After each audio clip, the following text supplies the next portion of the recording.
今日就嚟到呢個城門水塘，咁我就嚟玩呢個草城石澗嘅遊園啦。玩完草城石澗遊園，睇下可唔可以有時間玩埋佢嗰個主澗嘅精華段啦。咁有時間我會想再翻嚟睇嗰個蝴蝶園灘嘅下元瀑布，就咁樣先啦。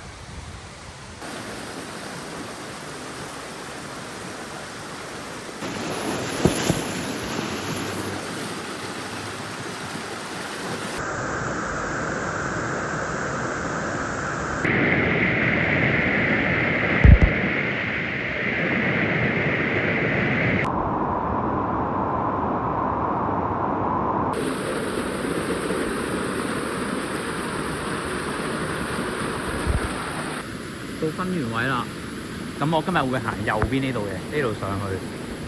左邊呢度呢係主園，咁今日我哋玩右邊呢度，呢一度上。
好啦，咁而家出澗啦。咁我啱啱玩嗰兩條呢個石澗嗰個 CP 值我都覺得高嘅。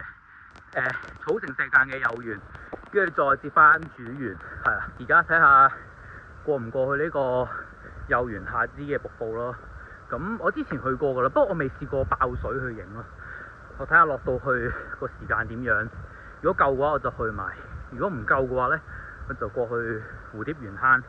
蝴蝶園灘我都係落過去嘅，不過又係未試過呢個水量落去咯，所以就睇下玩唔玩得切兩個先，咁就落去再講啦。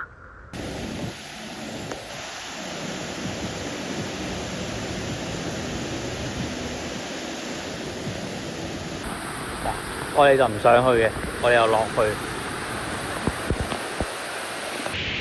呢一個位落嚟，咁樣落嚟。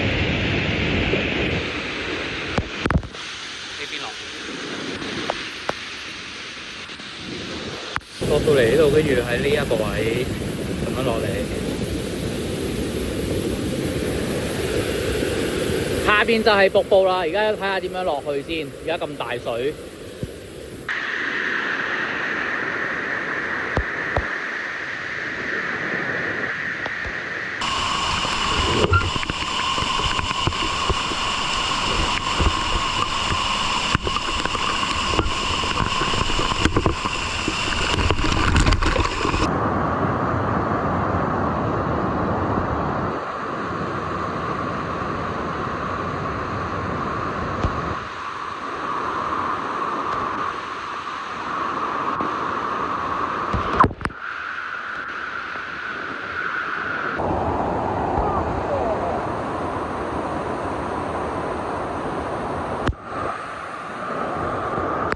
真係超靚咯！呢個瀑布大水係絕對值得嚟咯，係啊！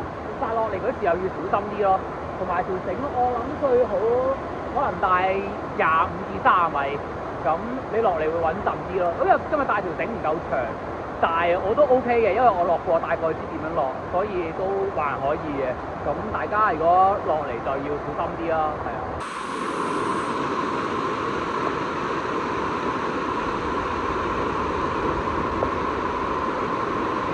哇！正！